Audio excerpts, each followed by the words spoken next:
Alan White is going to come back up and summarize everything that happened in the last 4 hours in the next 5 to 7 minutes. So good luck. Thank you. Just follow him right off the stage. Well, thanks for everyone for hanging around. This is usually the time when you look out at an empty audience. Great meeting, different from the usual. Terrific mix of perspectives and corporate investor give and take, much needed. Happens too little, and thanks to SII, it's happening more and more. I think in a very productive way. I don't know if others have been to other SII meetings, but there's just great energy in these events, and tells me that there's a need out there, and the need is being met. So kudos to CECP and SII. I'll say, summarizing this day, I think it's 3 themes I'll use. Let's see if they work. I'm not sure. One is transformation. One of our speakers said, this is not about transition, it's about transformation. And I think that's an important difference. We get to transformation with boldness, with vision, and we get transition as a way to an end. So we need, in this room and outside this room, a vision of the future so that we know where we're going. Otherwise, we won't get there. As the old saying goes, if you don't know where you're going, any road will get you there. Well, we need to know the destination here. Now, it's not just one destination, of course. It's multifaceted destination. It's a better world. And the role of companies and the role of investors in getting us there is absolutely indispensable. No one with any sensibility could argue otherwise. We heard it from Darryl right in his opening comments about transformation, from short to long-term visioning, imagination, and achievement, and perspective, and worldview, the next generation and 5 generations hence. Our Native Americans knew that way before we ever did, and that's why we talk about the 7th generation, or they did, and yet we've somehow forgotten it and fallen behind and have become hopelessly captive to tomorrow or the next day or the quarterly earnings, to the detriment of everyone's well-being, including children of children and their children. So both Darryl, Geisha, a friend from NASDAQ as well, they all referred to transformation in one form or another. In one case, it's a company, NASDAQ going from a brokerage firm 60 years ago to a tech company. That's a form of transformation. Geisha described the company in transition from a good old electric utility company with a little gas thrown in the mix to a climate solutions company. So these words matter. They expand the horizon. They stimulate the imagination. And think of, when we talk about purpose and vision, we need to put that out there. And always remember that in business, as in investing, profitability is a means to an end. It's a means to an end. Well, we wouldn't know that from reading the press these days, or any day for the last 25 years, particularly since the 80s. But profitability, shareholder value, is a means to an end. What are the ends? That's my second point. You've heard the term almost ad nauseum, redefining value. As people were talking, I made a list, and Michael will stand up and applaud me any moment, Mike Cruz. Okay. We mean that we're in the enrichment business in terms of multi-dimensions of value. Multi-dimensions of value. We need to be, and we need companies to be, and we need investors to be sensitive toward the multiple aspects that make the world livable and make the world ultimately sustainable. So all the embedded capitals that's integral to integrated reporting, that SASB references, that GRI references, that's really the business of investors, from my perspective, and the business of companies is capital's enrichment. Capitals like what? Human capital, intellectual capital, social capital, natural capital.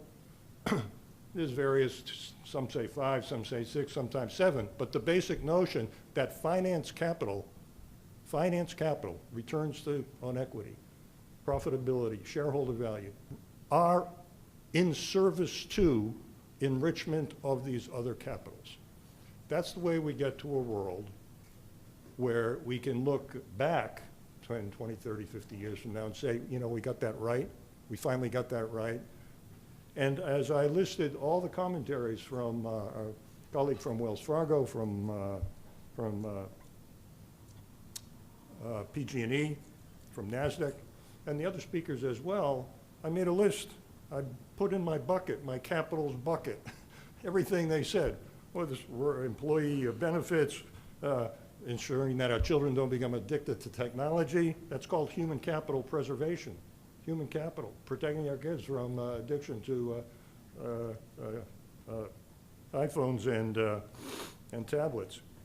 And social capital, building community cohesion in society, building networks, building inclusiveness. These are forms of social capital that enable us to function as a society, as a whole society, with civility and with respect. In short supply these days.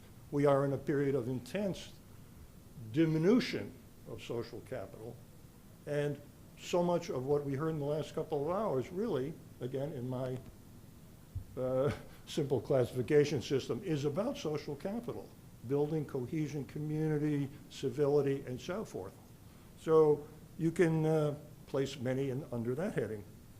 And of course, natural capital, we heard climate stability. Classically, we heard it from Geisha, we heard it from Wells Fargo, we heard it from NASDAQ. I think we heard it from almost every voice that spoke today, something about climate. Okay, so that's a natural capital that without which none of us will be meeting here next year, because there won't be a building to meet in, and there won't be a California to breathe in or survive in.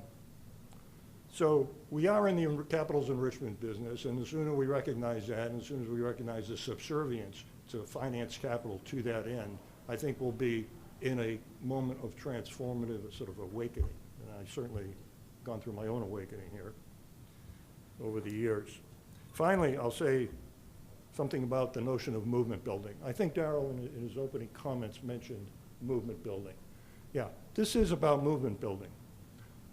The value or the perspective I would add to it is that if I had to design this meeting, the invitation list in this meeting, it'd be all of you, God bless, but it'd be some other faces as well. Because movement building, to do all this in capital enrichment stuff that we're talking about, requires voices that usually don't come to these meetings. The movements are afoot throughout the world. There's human rights movements, there's indigenous peoples movements, there's climate movements, there's wealth disparities movements. On and on it goes, okay? All those are intimately connected to the work and the excellence in this room, and the mind of the businessman, the mind of the investor. They need to be attuned to and engage with and reach out to these other movements, because at the end of the day, it's all one big connected society where if my human rights are violated, that's a penalty for everybody. That's a loss of freedom, that's whatever it is, an abuse or other diminution of the human condition.